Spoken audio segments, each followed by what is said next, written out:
Here we are with Colleen Fitzpatrick from Identifinders International. Nice to meet you very much. Colleen, I've heard a little bit about you in the world of DNA, and you kind of know a lot of things, right? I hope so. Some people would disagree, but I don't know. I think the majority would say that you're kind of an expert. Well, right? I'm up there. I have a science background, and I also have the genealogical skills. So I'd say there's not a whole lot of us around that have that hard, science understanding. So I really enjoy that because I get to really learn a lot about DNA and how it works, how to work with it, what it can do for you. So, I really like this conference because I get to talk to the experts in that. I don't want to say this the wrong way, but I get tired of just genealogists. Okay, sure. It's like having experts in one field all the time, but then walking into a room of experts in a related field that you can learn more to apply to the first group. Yeah. So this conference is good because we're all here. I know some of these people for a long time, and I get to catch up. I see all the latest innovations, and I have ideas on how to apply them to what we're doing. That's spectacular. Can you give me an idea of one of your ideas of how to apply something that you've heard about just specifically at ISHI 32? Is there something specific? Well, a number of things, like, officially and online. Okay. Ed Green's talk on rootless hair. Now, we work with Ed Green. I know what he's doing, but to see him get up and say the talk and explain it formally to an audience was very enlightening. A lot of good information. Gianna from Texas, the Center for Human Identification. I do a lot of Y-DNA analysis, and he knows that, so we have a lot to talk about. Yes. I take Y-DNA, I match it to the genetic genealogy databases, and I come up with last names.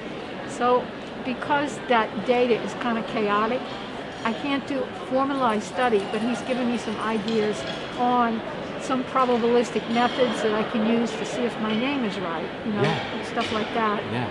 And of course, Larry Wine that we just spoke with. We're working on ideas how to make genealogy more efficient. Okay. Because it's a very labor-intensive process, and now we need to bring it to the next level. We know how to do it. How do we do it better? Right. So you just brought up Jan and Larry. And now what we got there are a computer scientist and a mathematician, right? Right, correct. So Larry, this is the first time he's been here, and he's a mathematician. So I'm wondering, has it taken us a long time to marry those two groups together or to get them involved, or has this kind of stuff kind of been going on for years? I'm just unaware of it. I assume it's been going on in some formalized sense. Because you have population statistics, random match, mixture analysis. Sure. But the addition of genealogy has brought a new way, a new kind of math, a new, networking analysis, artificial intelligence, that perhaps wasn't quite appropriate to the old ways of doing things. Sure. So what are you doing in your work right now? What are the things that you're currently working on? Well, I like a lot of things. I like what I just mentioned. I work with Ed Green. We are doing very low-level degraded DNA, more and more with less and less. We're collaborating with some universities, in some research areas that aren't quite ready for prime time. We're just thinking about it. Yeah. And of course, introducing the element of how can we make it more efficient is always in our best interest. So that's another thing we're working on. Yeah. How do you feel like the world of GEDmatch and having people's DNA out there in the world, how do you feel like the general public even can, know that that's a thing or know that that's an important thing? Do you think we're doing a good job of presenting that to people? I think we are presenting it. I think we are presenting it as well as we can. Yeah. I think it's a concept that has to take its time. Yeah. It's just like, I use a parallel to IVF. When Louise Brown was conceived with IVF, everybody was up in arms. Yeah. There were ethical discussions. Yes. There were medical. Oh my God, the poor child's going to be brain dead, Yeah. and then they're going to have to support her the rest of her life. And I think she's got grandchildren now. Probably. There just wasn't, and now IVF is common. Yes. Couples get IVF all the time. All the time. So I regard this in a similar fashion, that the first time the technology comes out, everybody is oh my godding themselves, but as time goes on and they learn and it becomes more accepted, people are calmer, people are more accepting of it, and it's good because it allows the technology to be used appropriately and go forward. And it's going to be extremely useful, right? The more people who do it. The bigger the database, the better the database. Yeah. So as time goes on, it is growing. More people are opting in the GEDmatch. We're doing very well, and maybe a few years from now, we'll have a lot more data. Hopefully. Yeah.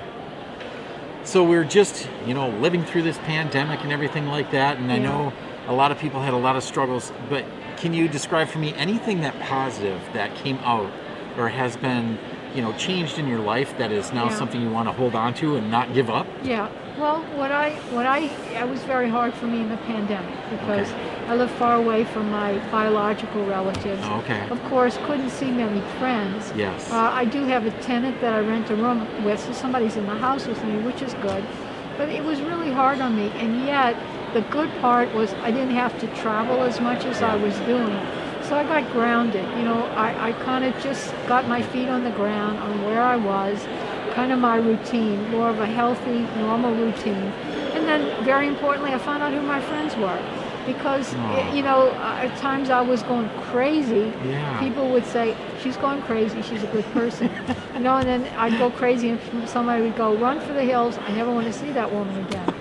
So the ones that are still around me and say, I know you're a good person, you just flipped out because you've been in the same room for 18 months, got it, So I understand now what friends are when you have to endure something together. And as I said, my life is a lot calmer, a lot more thought through, a lot more organized than it was when I was going crazy, just by momentum, just going to conferences, I could stop, take stock, and move from there. And make it through that crazy time, and here you are, totally sane. Yeah, I So wouldn't that's say that, perfect. but I'm crazy in an understood way now. Okay, Yeah. I'm crazy. It's good. All right. Good in a crazy, good way. Yeah, Yes, crazy that's in a good awesome. in a good way. Yes. So now that we're getting back to being in person, Yeah. how in the world has that changed for you now? Oh, Are it's wonderful. Absolutely. I have seen, my colleagues, my friends, all the vendors here.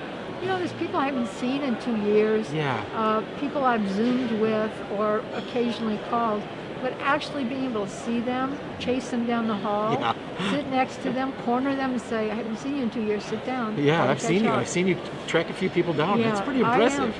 You're like an investigator yourself. You get I'm them. really pleased at how many people say, know me and stop me. And I'm embarrassed, because I recognize them, but I haven't seen them. And oh, don't you know I'm Jane from Poughkeepsie? Oh, Jane from Poughkeepsie, yes.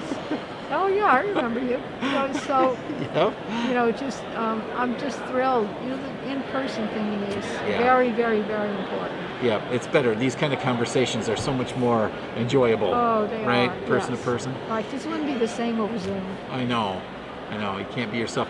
And someday soon they're going to be able to see our actual genuine smiles on our face as we're goofing around. I was saying over Zoom, laughing. I could see you. Yeah. But unfortunately, the mask police have got me several times. And Have they? yes, they've You're getting chased me down, busted. decked me, and busted me. That They is gave so me a good. mask ticket. That's good. Disney's been pretty serious about that. They like to keep the Yes. masks on. Yes, which is good. This is I think they all Florida, want to stay employed. That's how I think of it. A good Yeah. point. Good reason. Yeah. And I'm glad they're employed because then we're all here at the magical place in the world, most Right. magical place. No, So the staff good. is great. The Yeah. venue's great. It's always a little bit more walking than you'd like. Yes. But Yeah. it isn't as Get your steps say in. bad or big as it was in past years, where you have to almost take Uber to the conference room. But, Exactly. no, but it's good. You move around, you talk to people, you eat good food. You have to be at a certain time. You get in a regular schedule. Yeah. And the most important part is you get to see your friends again. Yeah. And pretty soon we'll get to see each other's entire faces, right? We might, Get yeah. rid of that. we That'd be might. great. Well, now here's a question for you. Are you a huge Disney fan? Do you know the Not Disney characters? Really, I know the Disney Some of them? characters. I know Mickey Mouse, Donald Duck, the basics. Okay, well, who of those characters would you most identify with? They ask me that. I would Yeah. say some of the things I do are Mickey Mouse. Okay. Some of my friends think I'm goofy. Yeah. So I have to pick between one of those. I'm not a little princess, whatever. Okay. Okay, so. A little more Mickey, a little more Yeah, Goofy. That's right. excellent. And is there anything, because I feel like you get interviewed a lot, I feel like people know quite a bit about you. What is something that we don't know about Colleen? That I don't want anybody to know. Let me think. Yeah, sure, one of those. That would be my favorite. Let's see. I like. Let me see. I speak Chinese. Oh, for real? Yeah, I'd say I'm a little bit rusty, but I do quite Okay. well when I'm there. I speak Chinese, speak several languages, and I've worked forensic genealogy and forensic genetic genealogy cases in 53 countries. For real? For real. I have not always been there, but I Yeah. knew somebody there. I've been able to develop a network to get help. That's 53 impressive. cases, 53 countries. Countries. That's Yeah. impressive. Right, thanks. And when did you learn these languages? Is this a that recent thing or just over the years? I grew up in New Orleans, so I started Okay. speaking French when I was 4 because they taught it in school, right? Yeah. And then it always stuck with me. And throughout school, I would, pick. It depended on what school, how intense the French was. Yeah. But it just never left me. And then in high school, took advanced classes, did very well. And then in the meantime, Spanish. I went to high school. I skipped 8th grade. So when I went to high school, they kind of didn't know what to do with me Okay. because I hadn't taken the placement test. Sure. So I wound up getting put in like an average class because Yeah. I was a year younger, and they put me in Spanish class. So I learned how to speak Spanish, and Spanish, French, English, and then I got interested in German just to see. I think I had a friend that had studied German. So. Okay. And then from there, Das I ist went gut. to college, studied Hebrew for a year, and I did that Jeez, Colleen. because really interesting. I wanted to learn how to read. When you read, right, you just Yes, don't I know read. how hard it was. Yes. But I wanted to start with an alphabet that I absolutely didn't know anything about, and I wanted to sit down and go CAT, okay, cat, that kind of thing. And it was more like the lessons were out of the Old Testament, we Yes. read that. Yep. So I would say I can't speak or anything, but I'm not intimidated by it. I can, if I take Google Translate, I have a tombstone in Hebrew, I can figure out what it says. Yeah. So I learned that, and I took a class in Russian for a year, and pretty soon, you just hear what. I've been to countries where I didn't speak one word, I had no problem. Sign Crazy. language or writing or Yeah. holding, a book. Hi, I'm lost. Help me, in English and something else, and they get it, And so it was just a talent. When I went to college, I could either do languages or physics, and I wanted to do both. But the college night when you go to high school and Yep. all the people are there. I talked to my dad, and he said, "You really can't do both." And I thought he was saying, it would cost double the amount or something. I yeah. wasn't sure. And I knew we weren't wealthy, I had to be careful. So I said, well, I'll do physics because that's the hardest thing I can do. I can always do languages on the side. I can't do it the other way around. And so that's the path I took, and I'm very happy with that. Colleen, I feel as though you're the type that does like to challenge yourself a little bit. I do. By do. hearing just that story, I can tell that you're not Yeah. content with just the status quo or just waking up in the morning and being content with everything. I feel like you I like think to that's right. I like challenge to yourself. new things. That's great. But I really do. I put a lot of energy into thinking the next step. Yeah. In that regard, back in 2010 and 11, I was the first one to do genetic genealogy on the Sarah Yarborough case. Now, I got a lot of bad air from the genealogy community. I got, flamed. I got thrown off lists. Excuse me, because I got thrown off lists because I was using public data. And and it was really hard for me at the time because that was my community. Yeah. I didn't stop, but since then, I've learned that when you're a pioneer, you'll get arrows in your You back. might get a few arrows. Right, Yeah, right. it's So okay. I explained it that way, and it was worth it. Yeah, yeah, and I can tell you're a pretty tough person too, so you can take a few arrows. Well, thanks, Colleen. thanks for Yeah. thanks for saying that. You're Sometimes I doubt that, but I'm still alive. If it doesn't kill Yes, you, you it makes are. you stronger. Yep, that's right. And I do just want to say, I've been trying to do it for everyone, but thank you so much for just being a part of this Yeah. world, because with the people that I've been talking to over the weekend or the week, we're really helping a lot of people. We right? are, and that's the really point. solving things. and That's really, the point. it's I really love a talking to human detectives. identification. Right. You I know? love talking to detectives. I love just Yeah. finding out where they're at. I love finding out the next case, sitting down with them and hearing their concerns Yeah. and saying, well, wait a minute, maybe we can help. Let's talk. If I can't help, maybe I can tell you how to find help with that. And, that's what makes it. I am never going to own my own jet. Sure. I'm not wealthy, and I'm not in it to make tons of money and be wealthy. I wouldn't know what to do with tons of Yeah. money. Yeah, I learn really another wouldn't. language. I mean, what, Yeah, I don't know. So I'm here to help people. I'm here to learn, help people Yeah. pass on that knowledge and make the world a better place. well, gosh darn it, thanks a lot for doing it. Okay. Appreciate Well, it. thanks for the interview. I enjoyed You're speaking welcome. with you. Yeah, it's very nice.